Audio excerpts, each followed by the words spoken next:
යාළුවනේ මදවුව කියන එක. මේකේ වැඩි වතුර මෙතනින් එහා කවදාවත් මේ පිරෙන්නේ නැහැ. කොච්චරයි මෙතනින් වතුර කොච්චර ආවා මෙතනින් පිට වෙනවා. ඔක තමයි මදවුව කියන්නේ.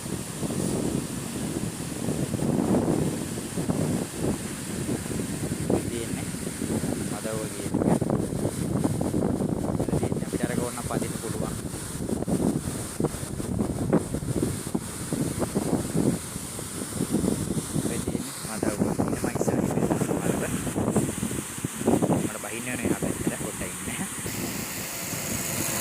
තියෙන්නේ මදවුව.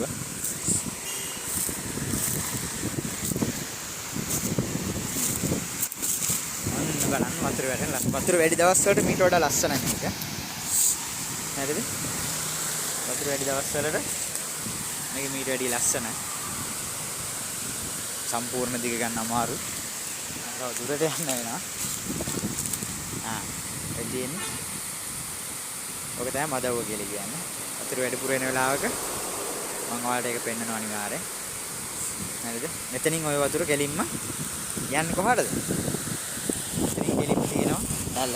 එතනින් එහා පැත්තේ.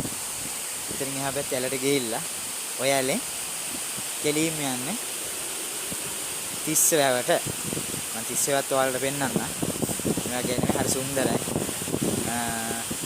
ඩොකින් රෝඩ් එකක් පවා තියෙනවා. ඔයාලා ගොඩක් කට්ටිය දන්නවා ඇති, දන්නේ නැති කට්ටියත් ඇති. නොදන්න අයට දැනගන්න මම මේ කරන්නේ මේ වීඩියෝ එක. හරිද? මම තියෙන්නේ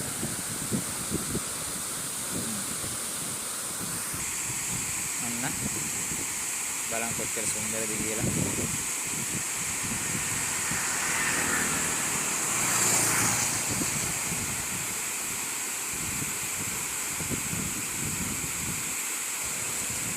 ඔය තියෙන මේව මම ඔයාලට මේකේ අනිත් පැත්තත් පෙන්නන්න.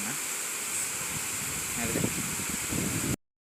මේ යාළුවනේ මදවුව කියන එක. මේකේ වැඩි වතුර මෙතනින් එහා කවදාවත් මේ පිරෙන්නේ නැහැ. කොච්චරයි මෙතනින් වතුර කොච්චර ආවා මෙතනින් පිට වෙනවා. ඔක තමයි මදවුව කියන්නේ.